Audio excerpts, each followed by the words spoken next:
Welcome to everybody that's joined us today. It's great to see you here.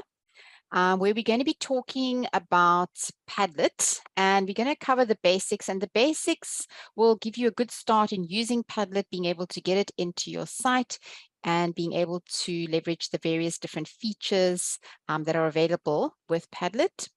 So I'm just going to introduce myself quickly and say hi to everybody. So hi there, I am Kath and I'm working with SILT, and I'll be taking you through the Padlet basics today.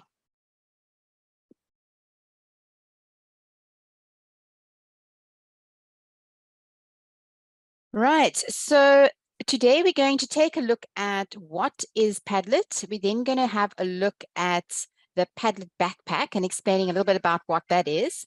Then we are going to talk about layouts and use cases, and then take a look at some of the features of Padlet, and then look at privacy and access settings that you can actually apply to your Padlet, and then how to get it into your Vula site. So I know that at the moment there is also some webinars and things going on around Amathuba, which is the new LMS that will be used shortly.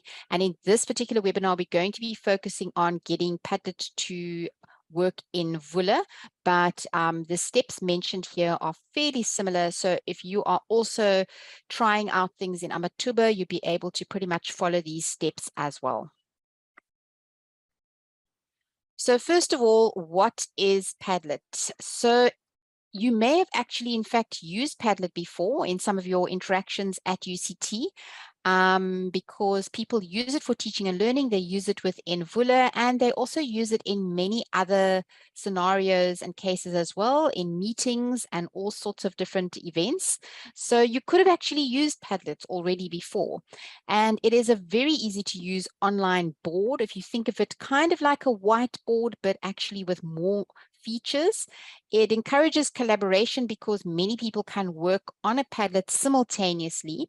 It supports a variety of different layouts, and you can think of layouts as templates essentially.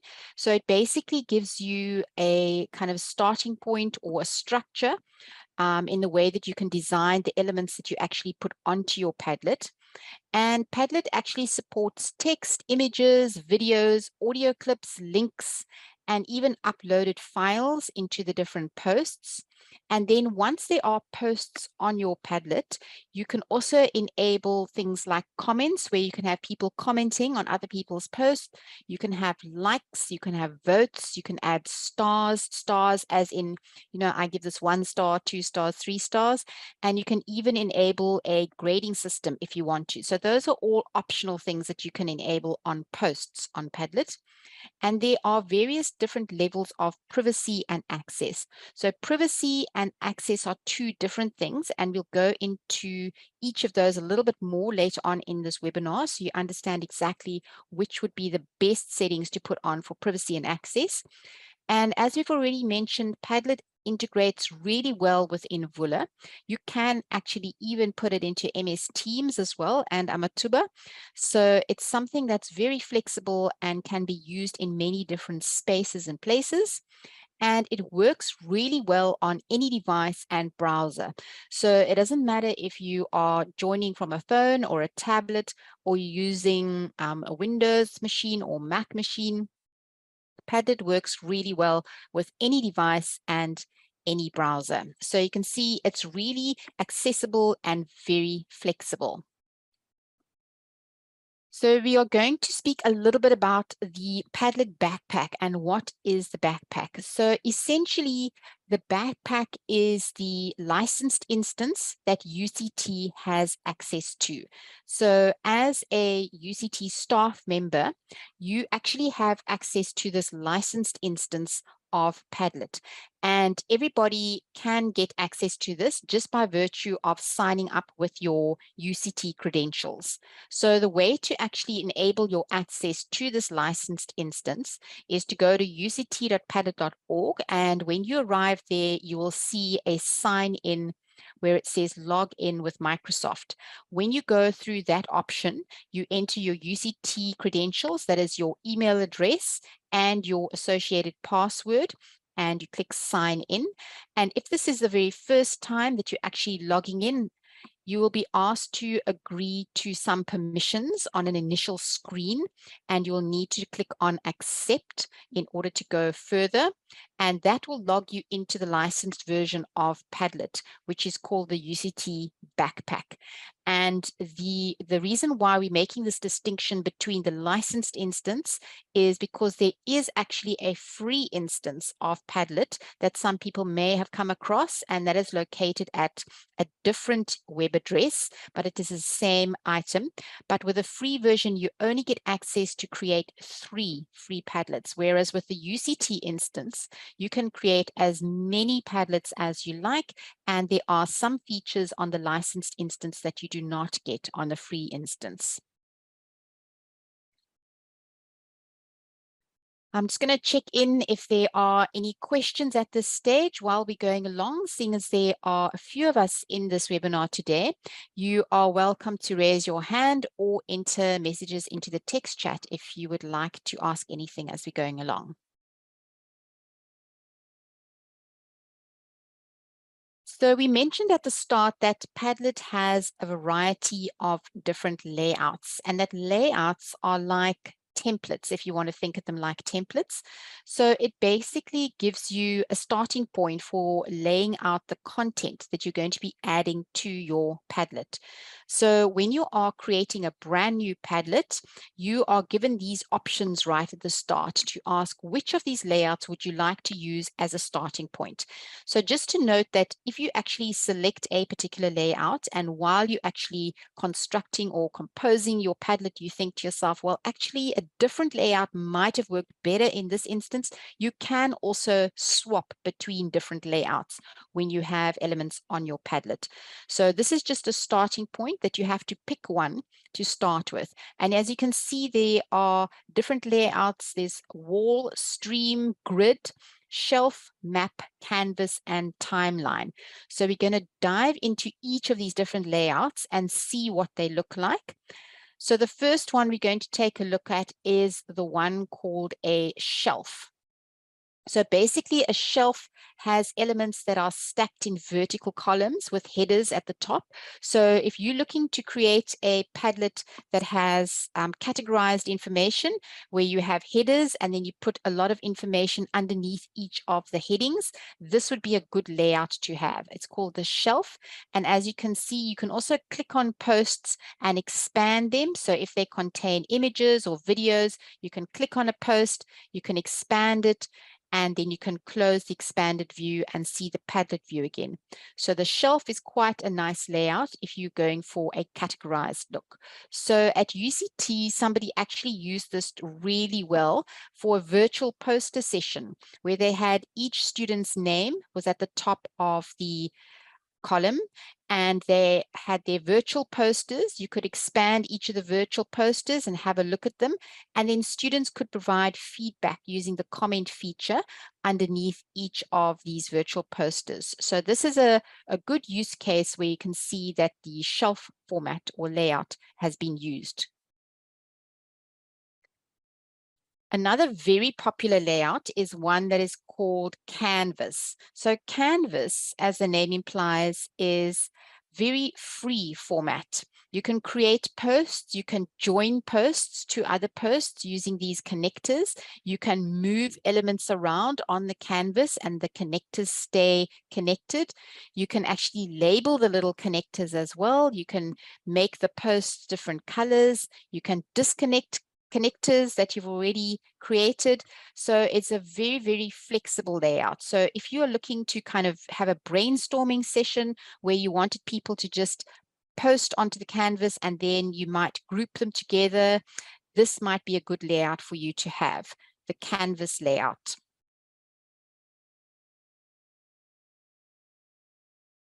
Another one that's quite popular is called the wall. So a wall, as you might expect, stacks the posts in a brick-like fashion. So you can have them in these kind of columns, as it looks like at the moment, and each new post will actually just pop into an available space on the wall layout. And as with all the other posts in Padlet, you can also click on any of the posts and you can expand the media that's within those posts. So if there's videos or pictures, you can actually expand those posts to have a better view.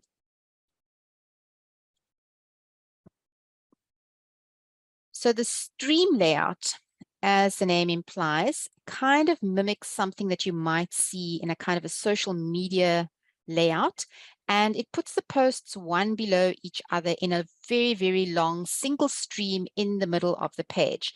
So something like this may work quite well, maybe if you're doing, say, a list of books, recommended books for people to read. You could have a book list presented in this way where people could click on it, see more information, and even have links out to where they could actually access these books. So this one is also fairly popular and it's called the stream layout. The grid layout looks kind of similar to the wall, but as you can see that the posts are not stacked one below the other because they sit in this kind of invisible grid that is superimposed on the actual layout. So you can see that the grid layout is similar to the wall, but slightly different in that it always sits in this grid. And then the next layout is a timeline. So this one is quite nice if you're wanting to do something that is showing consecutive or progression of time. And it creates this timeline from left to right. And if there are multiple posts, then it automatically arranges them one above and one below the timeline. And if you want to, you can easily drag and sort the elements just by dragging them up and down on the timeline. So this one is quite popular as well. And then one that is used quite a lot at the start of courses is the map one, especially if you're having an online course or you have students that are coming from many different places in the world, so they're not all physically present on campus. A lot of people like using this map layout because it gives you a variety of different world maps to actually load up as a background. You can also choose to zoom in on a particular place if you know that everybody is coming from a particular region or place. And then it allows students to actually drop a pin where they are, and they can add information in a post. So they could add things like a picture of where they were or what is around them. So anything could be added into a post. And then as with the other posts on Padlet, students could also add in comments and replies or likes if they wanted to on these posts. So these are the different layouts, the initial layouts that are available with Padlet. And besides these, you'll see as we're going to go further now, that with it various different features, you can also customize it quite a bit and make it so that it looks really right for your particular context. So we're going to have a look now at some of the features of Padlet. So you've seen the layouts. Now let's see what you can actually do on a Padlet. So as we mentioned before, you can use your UCT credentials to actually access Padlet. And you're going to go to uct.padlet.org and log in with Microsoft using your UCT credentials. And as we said, once you are there, you're going to have to agree to the permissions and just click accept. And you'd only have to do this the very first time you went in. Once you've accepted, then the next time you log in, you just go straight into Padlet. So once you log in, you'll see an interface that looks something like this. It looks a little bare and sparse because you won't have created any Padlets yet. So there won't be any Padlets assigned to your name. But you can easily rectify that by going to this option at the top right here that says Make a Padlet. And this is where you're going to be starting to create your first Padlet. So once you click on Make a Padlet, you'll be presented with the various different layouts. So remember, you do have to choose one of these as a starting point, but if you decide to swap after a little while, you can also do that as well. So once you've selected a starting point, you'll be presented with a canvas, if you've chosen canvas or stream or wall, a Padlet that is fairly blank, waiting for you to actually add some elements on there. So the important part to look at initially is this panel on the right-hand side here, because this is where all the settings take place, where you're actually going to be creating your first Padlet. So we're going to zoom in a little bit on some of these settings on the right-hand side. So you can obviously give your Padlet a title. You can decide what you would like to call it. Padlet, because it's quite a fun tool, does actually give you a default title. So they'll give you things like My Distinguished Padlet and a description. They'll give you a little description like Made with Inspiration, but you can obviously change those and personalize them for your particular context. So title and a description, and the description's actually really handy because you can use that as an area to give students instructions as to how you'd like them to interact with the content on the Padlet. You can also give your Padlet an icon if you wanted to. This is completely optional. You don't have to, but there's a good variety and selection of icons that you can actually attach to your Padlet as well. And you can also give it a unique address. So the address that they're talking about here is the link that you'll see, the web address. So you can give it something really unique. So the first part remains static, but just the last little part, you can create a unique address, which sometimes makes it really easy for students to access because you can choose something that's rather short. You can also customize the appearance of your Padlet. So you can choose a wallpaper. So wallpaper would be a background image, or it could be a gradient, or it could be a color. You can also decide on your color scheme.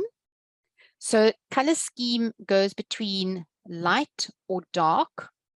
And you can also choose from a variety of default fonts. There's about 4 different fonts that you can pick from for your Padlet when you are using text on the posts.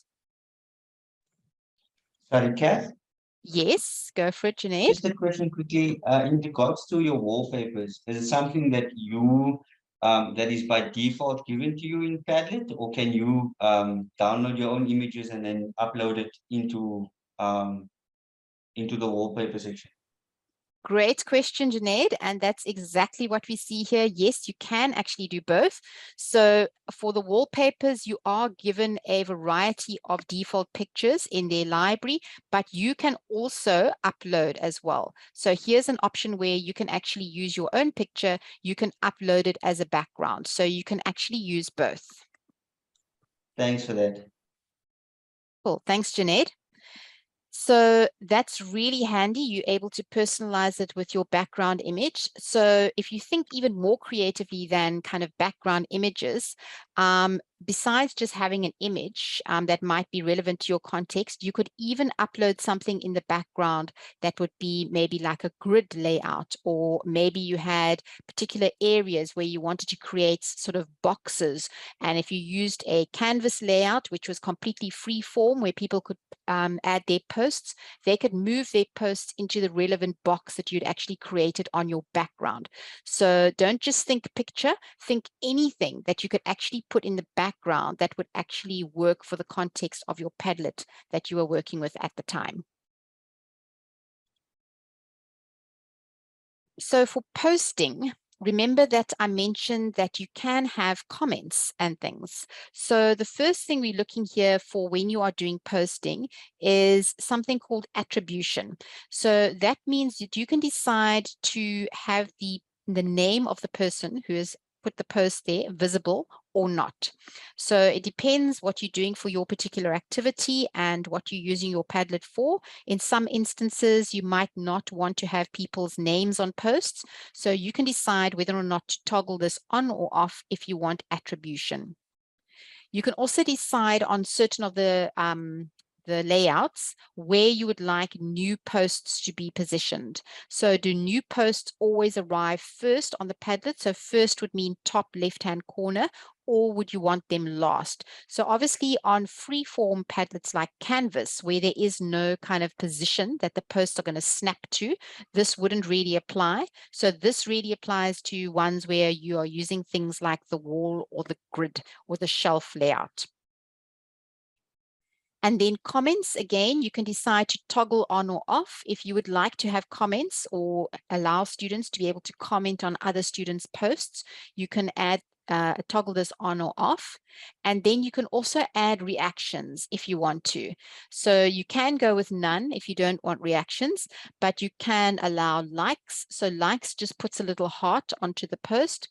You can have upvotes or downvotes. So these look like little arrows, but it's actually little thumbs up and thumbs down.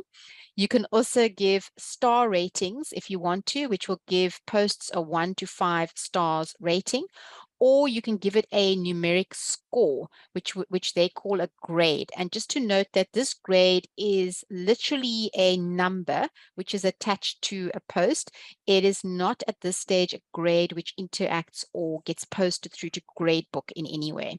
So these elements are all ways that you can actually extend feedback on a post other than also enabling the comments. So all of these are completely optional. You can decide to have them on or not.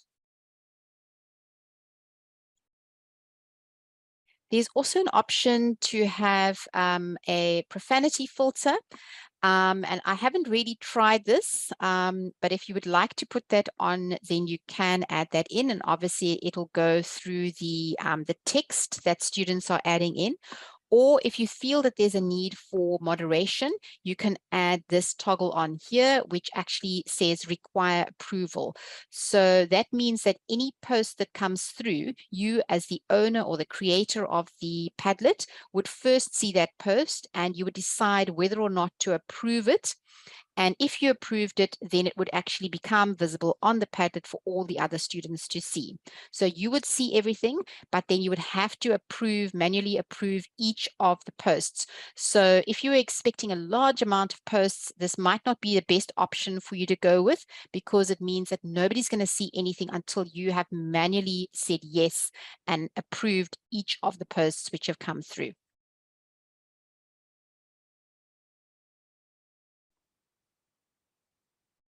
So in terms of privacy and access, I said we were going to look at these two aspects, and there are actually two different facets of how you can control who sees your Padlet.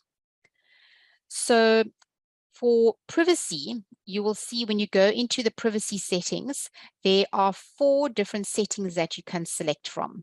So the one which is highlighted here with the red outline and the star, this is the one that we actually recommend that you go with. This is what is called the secret.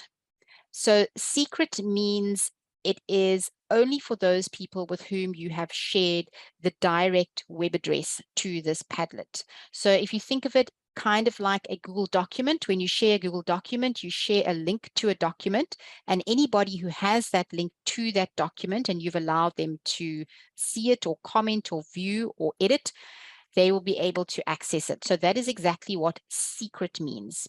So the other options, just to tell you what they are and why they are less preferable, private means it is only for you. It's just private to you or to designated people who also have Padlet accounts that you can share this with. But if you are going to be sharing this with your students, they may not all have Padlet accounts. So that is why private wouldn't be best for students to be able to access this Padlet you are creating.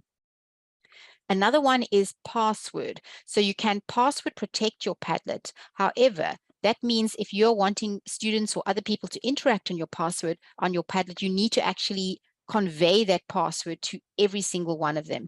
And if somebody's typing in the password slightly incorrectly, that might be a bit of an admin issue for you, because you might get a lot of queries saying my password's not working, I'm typing in, it's not happening. So you can password protect it, but it makes it less accessible. Secret we've already spoken about by sharing the web link, and it's the most recommended setting to have for privacy. And this one at the bottom, org-wide, when it says org, as in organization, it's actually referring to the entire UCT. So if you select this one, that means that the Padlet you create is shared with absolutely everyone at UCT. And I mean, really everybody, every lecturer, every student will be able to see and interact on your Padlet. So that is why secret is the best setting to go for.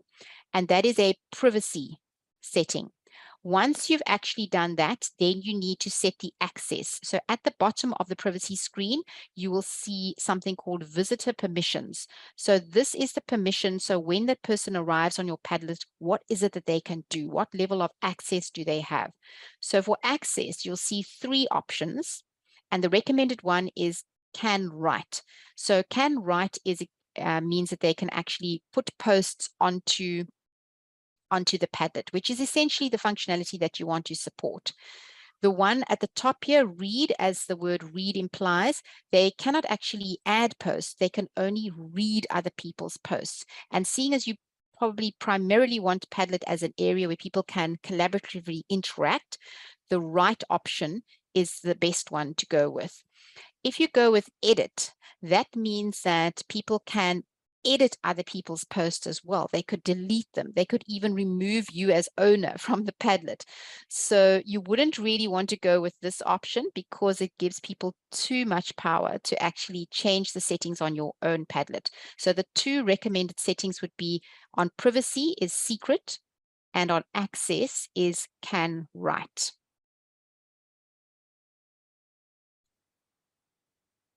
So how do you share your Padlet once you've created it? So besides putting it into Vula, you can also copy the direct link. So that will be the web address to your Padlet. And if you share that link with anybody, they'll be able to access your Padlet. So we're going to take a look at these 2 options here of copying a link to the clipboard and the other option of adding it to the LMS. The LMS in our instance would be Vula. Just to note that you can also export your Padlet. So you can save it as an image, as a PDF. A CSV obviously saves the text only. It doesn't save media. So if you have a Padlet that is just primarily text-based, that would work for you, and similarly the Excel spreadsheet. And then you can also print it. But just to note that obviously a Padlet is a different sort of format. And when you save it as an image or a PDF or CSV, you're actually changing the format. So an image would not give you that same level of interactivity. You wouldn't be able to expand posts and add comments and things afterwards. So an image will just give you a snapshot, the same as if you sort of took a print screen of your Padlet, and similarly a PDF would give you a flattened image as well of your Padlet. So it's a way to kind of give people a snapshot. Say you wanted to share a picture of what the Padlet looked like, these options would work well.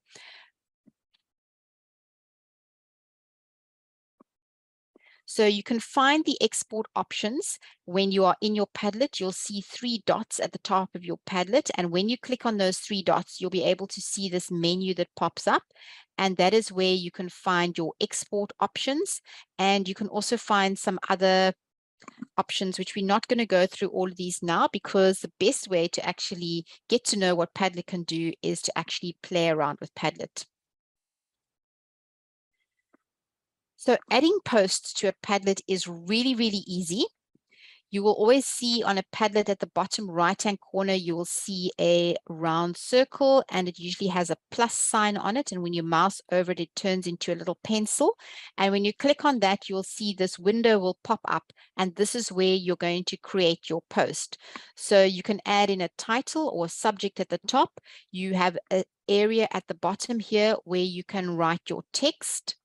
You can use the element at the bottom left-hand corner to change the color of your post to any of these colors that are available on the palette. And then in the central area here, you will see a variety of different icons. And this is where you could take a photo, you could add in a link, you can add in an image, you can add in videos. So there's quite a lot of different media that actually gets added to this section over here. So what that would look like basically would be something like this, where you can see you've got man's best friend would be the title at the top there. You would add it in over there. Over here, you would write something about man's best friend being a dog. Then in the middle part here, you could actually search for an image and add it in using a Google search. And then that is where you would add in your text. And you could decide what color you wanted your post. and then you would just click publish at the top here, and your post would be added on. If you decided to edit it afterwards, you can also edit a post as well. You can go back in and you can make any edits. So say you want to use some of the formatting or change the text or change the title or swap the picture, you can always go back in again and edit your posts. So when students are actually interacting on your Padlet, if you've chosen those settings that we looked at before, that means that students can edit their own posts, but they cannot edit other people's posts.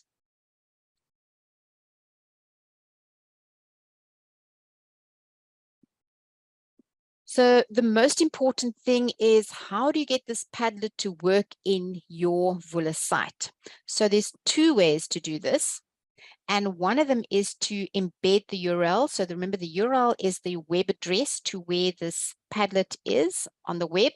So it's basically like a straight embed into Vula.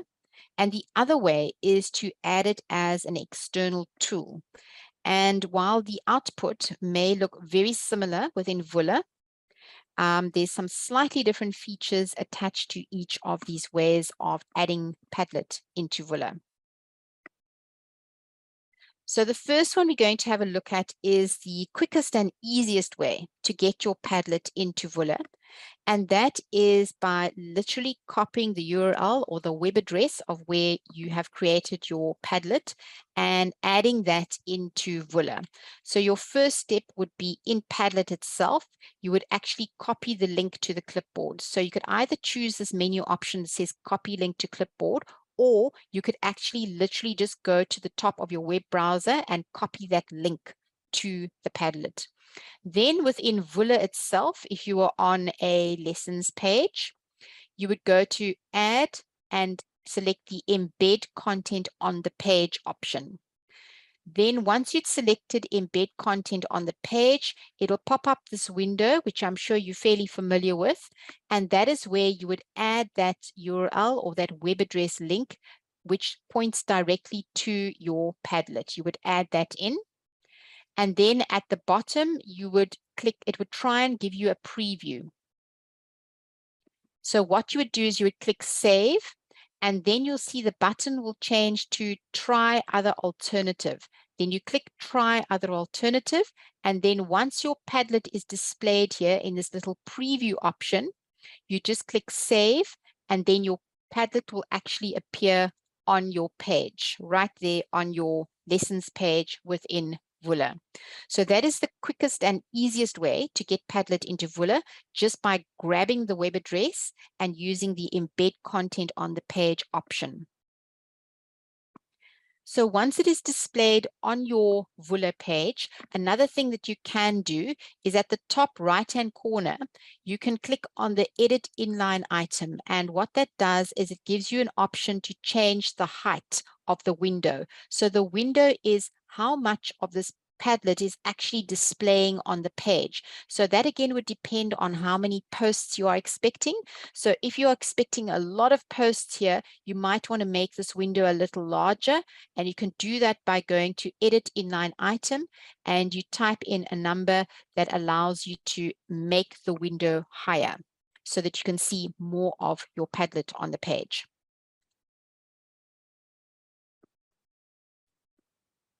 Another way to add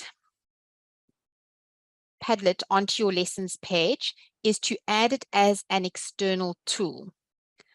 So when you go and you add it as an external tool, there is something that you would need to do the first time you add Padlet to your Vula site, and that is you need to configure Padlet. So the first time you ever add Padlet to your site using the external tool route, there's a couple of extra steps that you need to do, but you only need to do this the first time, and then subsequent times, if you add Padlet or additional Padlets into your same Vula site, it's a slightly quicker operation. So the first time when you go in and you want to add an external tool is in Vula on your lessons page. You will see an option here that says add external tool. So once you click on Add External Tool, you'll see this window will pop up with a list of various different external tools, but you will notice that Padlet is not listed there. And that is because you've yet to configure Padlet. So what you need to do is click on the button at the top that says Manage or Install Tools. And when you click on that, you will see a link that says Install LTI Tool. And you need to click on that because this is the first time that you're going to be using Padlet as an external tool in your Vula site. So once you do that, there are various settings that you need to apply for Padlet. So on the left-hand side here, everything that is in the blue-gray area are settings that you would see within the Vula context, and everything that is on the right-hand side here in this pink-red area here are the settings that you would find in Padlet. And essentially, you need to get Padlet and Vula to talk to each other. And the way you do that is you pass across these settings from your particular Padlet and you put them into Vula. So the first thing you will see when you're actually setting this up in Vula is that you need to give your element within Vula a title. So most people just choose to call it Padlet, or you can pick your own name if you want to. Another thing that you need to do, it's called the button text. And again, people just use the word Padlet, or you can pick your own name, but the button text is a mandatory field. So you do need to fill something in over here. Then you'll see that there's 4 fields in Padlet, which I've color coded, the green, blue, yellow, and pink. They go into these areas here within Vula. So the first thing you need to find within Vula, and you'll see that these are all mandatory because they have little red stars next to the field, is the launch URL. So in Vula, it's called launch. And in Padlet over here, you can see it's called the launch tool URL. So you just copy this out and you paste this into this area. The next one you need is called a launch key. And in Padlet, you'll see it's just called key. So you copy that out and you paste that in there. Then in the yellow field here, it's called launch secret. And in Padlet, it is just called shared secret. You copy that out and you paste that into that field. And then this last one here, the pink field, is called the custom parameters, and they are called custom parameters in Padlet as well. You copy this out and you paste that in there. So through these 4 elements here, going into these 4 fields here, that essentially links Padlet to Vula so the two can talk to each other. In addition to that, there are a few check boxes that you need to tick here as well, where you elect to send the names to the external tool and send email addresses to the external tool. So once you've done this, this essentially configures Vula to link to your Padlet. And once those settings have been done, you just go to the very bottom and click Save. So remember, this is just an initial setup. You would not have to do this every time. It's just the first time when you are using Padlet as an external tool. So if you are going to be adding more Padlets using the external tool method to Vula, the next time you click on Add External Tool and this list of tools popped up, because you've already configured it, you will now see Padlet in the list. And all you will have to do then is click on Padlet because you would have already configured it, and just add in the custom parameter, because the custom parameter is what points to your unique URL of your Padlet. I'm just going to pause at this point and check if there's any questions from anybody, because I know this has been quite a bit of information. I have a question. Sure, Frida. If you're adding Padlet to your Vula page for the second time, can you change the name of that instance of Padlet, or does it just go back to that first name you gave to Padlet? Yeah, so that in that initial part over here where you actually gave a tool title and you had a button text, this actually is never really visible on the lesson page itself. So even if you've called it Padlet over here, what the student will actually see, if I go back to this one, is they see the actual Padlet itself, and they see whatever title that you have titled your Padlet itself. So they won't see that that initial Padlet that you've actually put for the title of the element or the container that's actually holding your Padlet. Okay. Okay. Thank you. Thanks, Frida.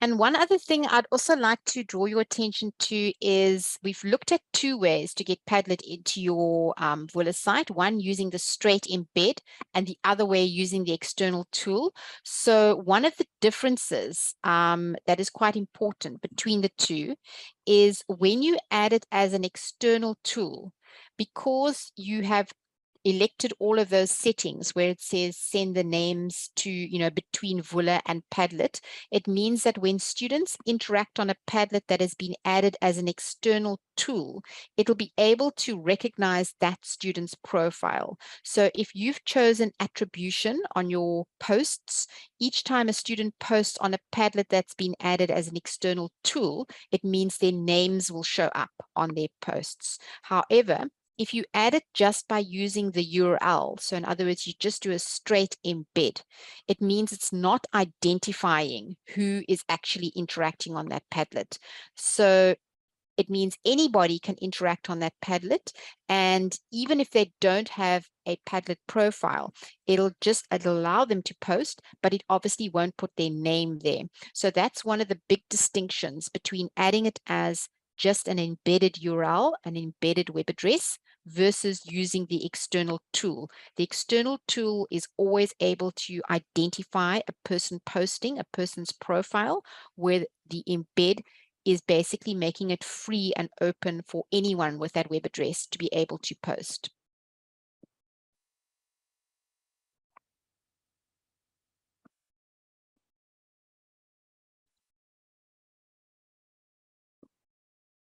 Just a reminder also about when you've added a Padlet, that you can change the height of the window.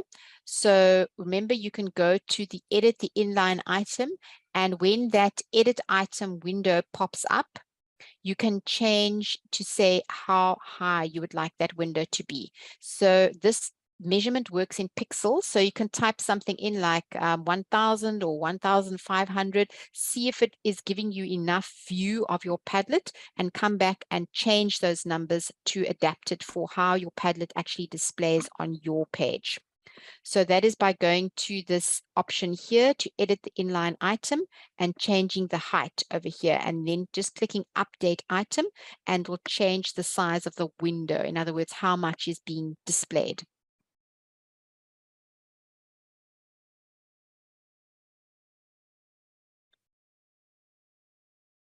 Right, any other questions at this stage? Sorry, just a question in regards to something you said earlier. When you're creating a Padlet, and if you've chosen the wall format and you wanted to move over to a different format, like maybe grid or what was the other one? Yes, One of the other stream, formats. canvas, Yes. yes. How would you do that in Padlet itself? Okay, so once you're actually in a Padlet, there's Yeah. options at the top right hand corner, and that is where you modify and change your different settings. Okay, so here when you are in Padlet, you'll see three Yeah. dots at the top right hand corner. This menu will Okay. actually pop up and it says change format. Okay, I see it. I see it. Yeah. Okay, perfect. So that's how you can swap between the different layouts. So they call it format here, but it is referring to the layouts. Okay, no problem. Thank you so much. Great. Thanks, Junaid. Right. So if you would like to experiment a little bit with a Padlet, I've put a URL in the chat there, which will take you to a Padlet, which I've created, and you're able to actually just play around on there, add some posts, see what you can actually add into posts. You should be able to move them around as well.